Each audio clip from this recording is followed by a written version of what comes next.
was raised in a conquered nation. He was one who's called a man of sorrows, familiar with grief. He wept for lost ones. He wept for his country. He called his students friends, washed their feet only to have them abandon him hours later. Jesus was tortured and died, and somehow he still had good news and brought good news.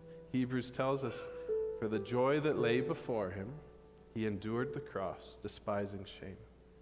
And he sat down at the right hand on the throne of God. So he lived a life of sorrow. At the same time, he ushered in the greatest way of life, that is in fact the good life, no matter how desperate or low your life may be.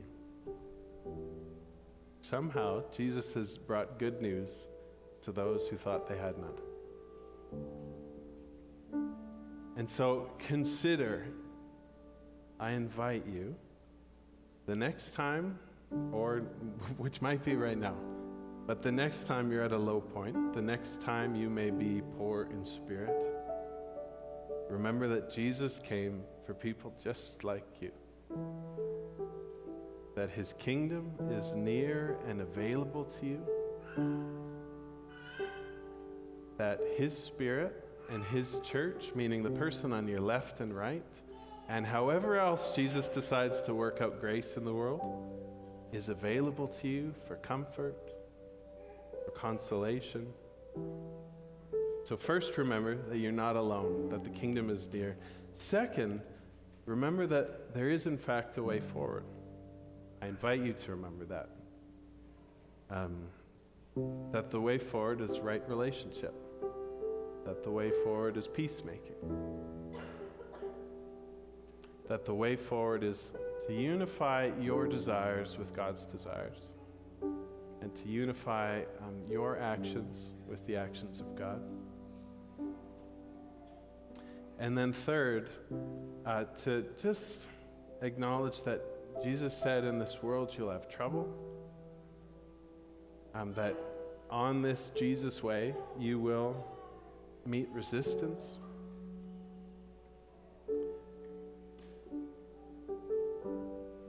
That at the same time as you meet this resistance, you'll be standing amongst heroes of the faith.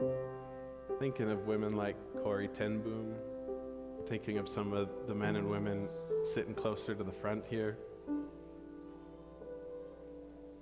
The prophets, Jesus himself, that they took some hits for being pacemakers.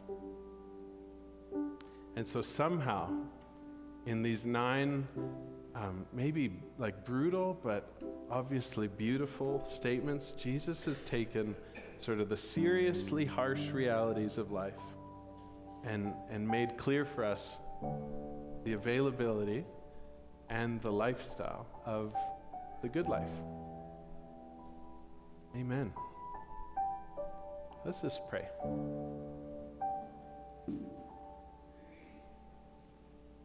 First, Father, I want to pray for anyone who feels like this is small favors or cheap grace. God, I pray that the truth and the availability of you, that your goodness would wash over any,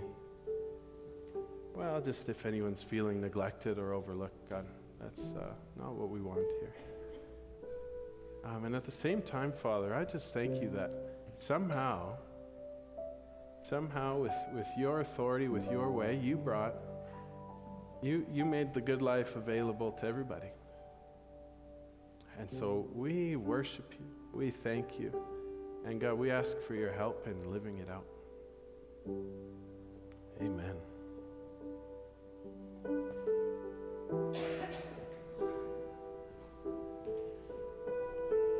I invite you to take just another minute to think about maybe which beatitude might strike a chord with you, and to reflect on the truth that even within that space you are blessed. That's what God says. That's what Jesus says you are. And we're going to sing a song in a minute, Who You Say I Am. Just think for a moment about which one of those am I, and You don't want to shelf the feeling. For example, if you're mourning, it's not about getting rid of it, but it's knowing that in your mourning you are blessed. It's knowing that in the persecution you're blessed. It's knowing that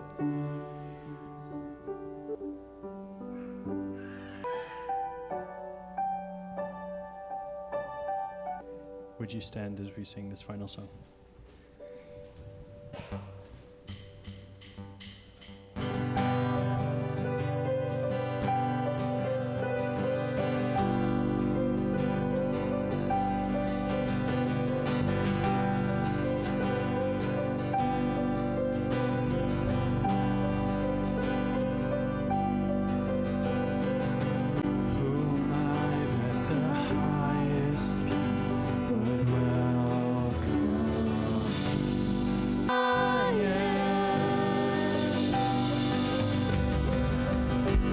At last he has ransomed